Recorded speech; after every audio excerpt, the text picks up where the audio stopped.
dall'altra paiono raddoppiare le giornate di fermo biologico per la pesca a strascico nel 2021.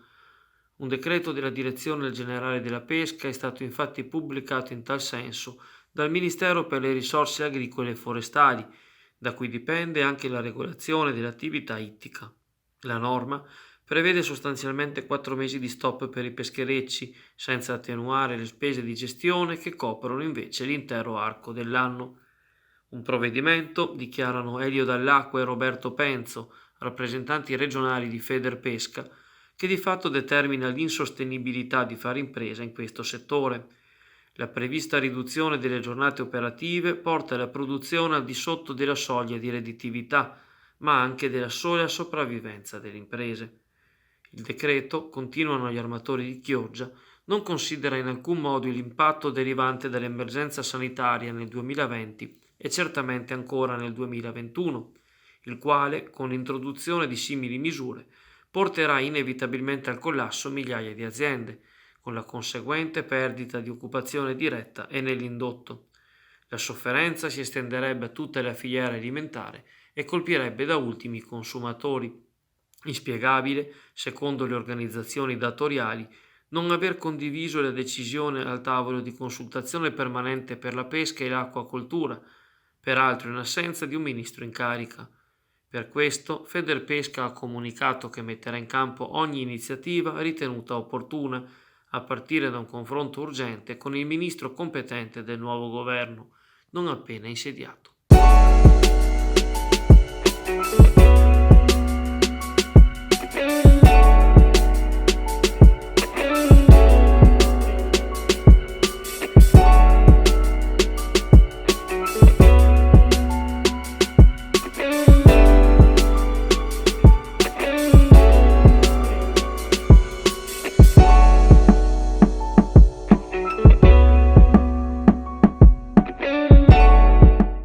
I consiglieri di minoranza Beniamino Boscolo, Marco Dolfin, Gianluca Naccari, Barbara Penzo, Emilia Spagno, Maria Chiara Boccato, Romina Tiozzo Compini e Domenico Zanni hanno sottoscritto una mozione attraverso la quale chiedono al sindaco Alessandro Ferro di ritirare le deleghe in capo all'assessora all'urbanistica e ai lavori pubblici Alessandra Penzo. Dopo essersi interrogati attorno al lavoro svolto dall'assessora, scrivono i gruppi di opposizione, e aver enumerato una serie di attività e atteggiamenti non proprio positivi, vengono tratte le conclusioni indirizzate al sindaco. Mai come in questa legislatura, si legge nella nota, tra avanzo e possibilità di spesa, l'amministrazione, a differenza delle precedenti, poteva operare una svolta sotto il profilo delle opere pubbliche, ma questo non è avvenuto a causa di una mancata pianificazione e programmazione. Il quaderno delle rimostranze parte dalla mancata costruzione del secondo ponte che attraversa il Brenta e prosegue con il parcheggio impattante in via di realizzazione all'isola dell'Unione, la mancata sistemazione del ponte della Fossetta, i lavori a rilento per il Teatro Astra e lo stadio, i ritardi nella manutenzione dei ponti e per aprire la strada degli Orti. Se i lavori pubblici piangono, continua il comunicato, l'urbanistica non ride. Il piano dei reduci, dei ghezzi e dell'ex batteria Penzo sono stati delegati in fretta e furia ai committenti privati, con la certezza di avere nuove costruzioni e solo la speranza di ottenere servizi per la città. Dulcis in fundo, concludono Forza Italia, Lega, Partito Democratico, Lista Casson e Gruppo Misto, l'edilizia. Oggi c'è un supermercato in spiaggia, una rivolta in via Corner per la viabilità insufficiente, il mancato bando promesso in merito alle ristrutturazioni dei centri storici, oltre che tempi biblici per gli accessi agli atti, senza contare le opere ancora da completare per il decoro e la sicurezza della scuola Marchetti. Il giudizio negativo verso l'azione svolta dall'assessora Alessandra Penzo e il comportamento giudicato di lesa maestà nei confronti di consiglieri e cittadini determinano la mozione all'invito, rivolto al sindaco, a togliere i referati a chi li sta ricoprendo dall'aprile 2019. Resta da vedere cosa farà il gruppo di maggioranza in Consiglio Comunale, ovvero il Movimento 5 Stelle, spaccato in due fazioni, delle quali appare minoritaria quella che vede coinvolta la stessa assessora criticata.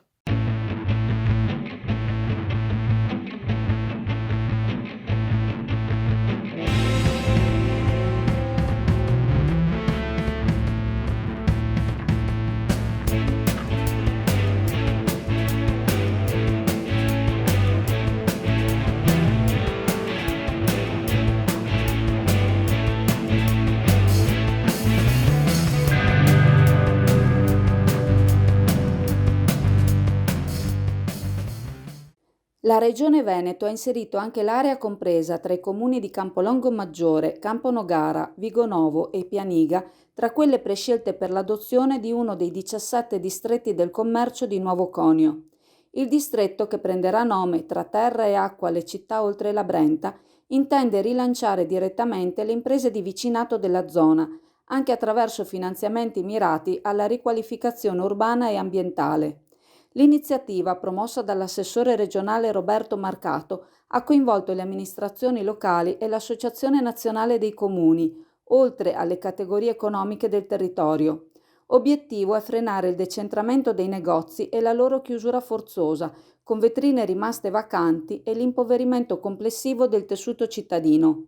Se la parte meridionale della Riviera sorride, a piangere è Chioggia, dove l'analoga mozione avanzata da Beniamino Boscolo e votata all'unanimità dal Consiglio Comunale lo scorso 29 dicembre non ha poi avuto seguito quanto alle attività che rimanevano in capo alla Giunta, non consentendo così l'inserimento delle città di Laguna Sud nel novero dei nuovi distretti approvati. È l'ennesima dimostrazione, commenta lo stesso Boscolo, di quanto poco concreta e inconsistente sia la Giunta 5 Stelle.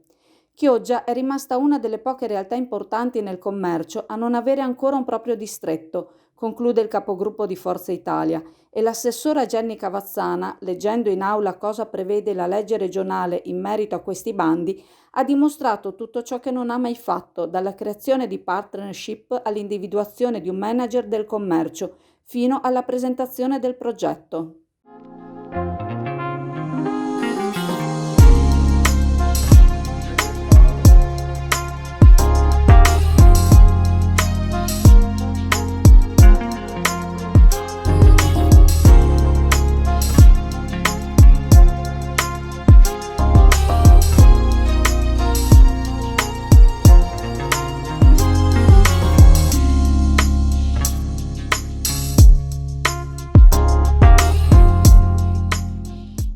Richiesta dai consiglieri di opposizione Barbara Penzo, Beniamino Boscolo e Maria Chiara Boccato, è stata convocata ieri una seduta della quarta commissione consiliare permanente del comune di Chioggia, attinente all'urbanistica e ai lavori pubblici.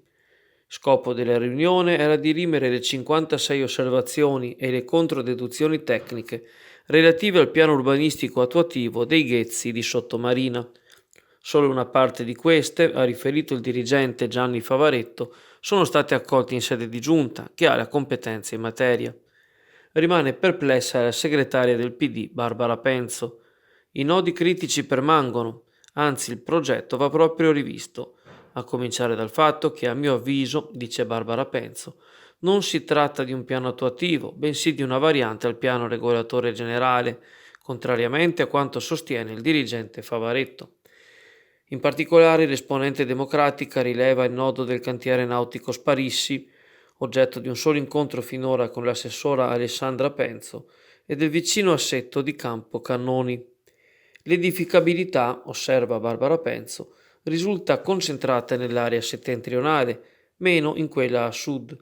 Inoltre i parcheggi non saranno sufficienti a soddisfare le esigenze di palazzi anche di 5 piani, alti 16 metri, al di là del loro impatto paesaggistico. Si tratta di un progetto folle e anche l'impossibilità di applicazione del piano casa è da monitorare. In merito a questo aspetto, il dirigente Favaretto ha rimarcato che la norma regionale non è applicabile a edifici di nuova costruzione, pertanto non è necessario evidenziarla per il piano dei Ghezzi.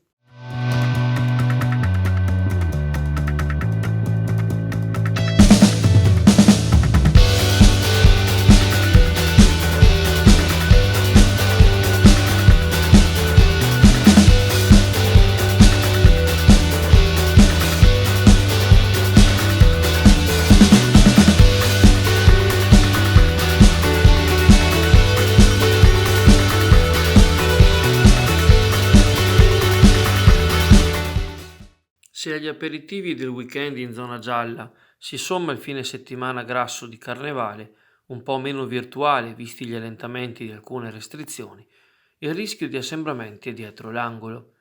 Era già successo nel pomeriggio di sabato scorso, quando la situazione nelle zone più calde della movida della città d'acqua e della terraferma veneziana è finita sotto controllo, registrando affollamenti incompatibili con l'attuale emergenza sanitaria.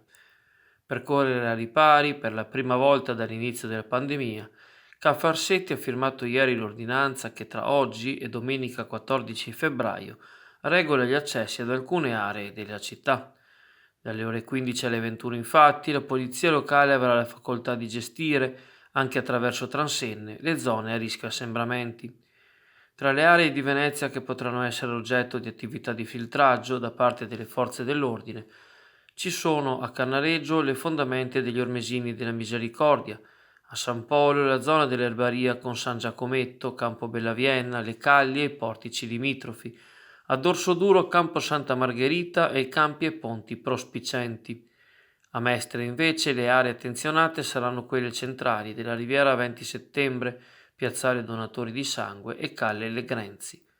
Se già lo scorso fine settimana si erano registrate in laguna le prime presenze da fuori città, alla ricerca più dei bacari che delle bellezze veneziane a cielo aperto, anche i giorni tradizionalmente culminanti del carnevale, con l'impossibilità di organizzare manifestazioni, rischiano di essere appannaggio esclusivo di bar e osterie. Ma la polemica non si limita ai bacari. In città sono in molti ad auspicare anche un ripensamento dell'intero carnevale, sempre più concentrato attorno a grandi eventi, in funzione di folle oceaniche poco attente al rispetto dell'isola.